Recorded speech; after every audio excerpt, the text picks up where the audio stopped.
Motivation is supposed to save you, push you forward and make you unstoppable. So why does it so often leaves people exhausted and anxious? Here's the real question. What if motivation isn't always helping you, but quietly hurting you? I'm a business owner and a psychologist, and I've relied on motivation more times than I can count. Until I realized something uncomfortable. Motivation can become a trap. So let's talk about the part that nobody talks about. Motivation is powerful, but it's not natural. It always comes from somewhere. And if you don't understand its source, it will drive your ways you don't intend. Here are 3 dark sides of motivation most people never examine. A lot of motivation doesn't come from desire. It comes from dissatisfaction. I need to be better, I can't stay like this. I will finally be worthy when I achieve this. Psychologically, this kind of motivation is driven by self-rejection. You are not moving toward the goal.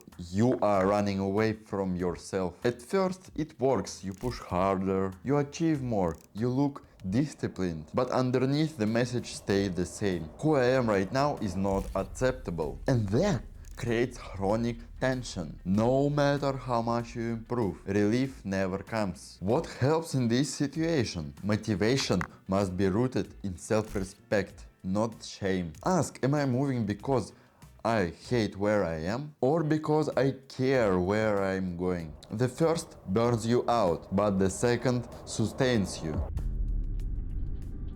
Motivation loves intensity. It tells you, go harder, push through, rest later. But psychology and biology don't work on slogans. When motivation overrides rest, emotion and recovery, your nervous system goes into a survival mode. Cortisol rises, focus narrows, joy disappears. You might still perform, but at a cost. This is how motivated people burn out without noticing it. They don't stop because they are weak. They stop because their systems collapses. But what helped in this situation? I was thinking about this. Replace motivation with rhythm. Growth needs cycles. Effort and rest, push and integration. Discipline without recovery isn't strength. It's a self-neglect disguised as ambition.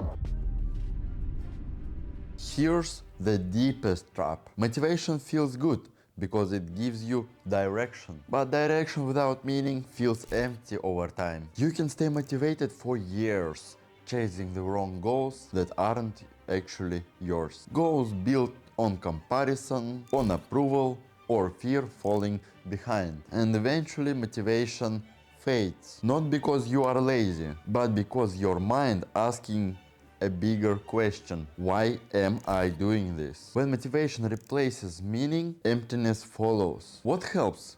Reconnect effort to values. Ask, if this never impressed anyone, would it still matter to me? Motivation should serve meaning, not replace it.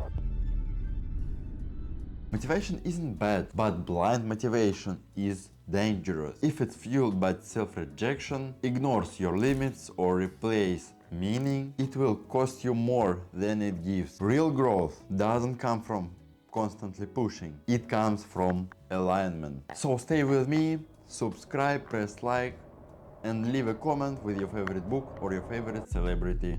So let's grow together. Have a good flight, fam.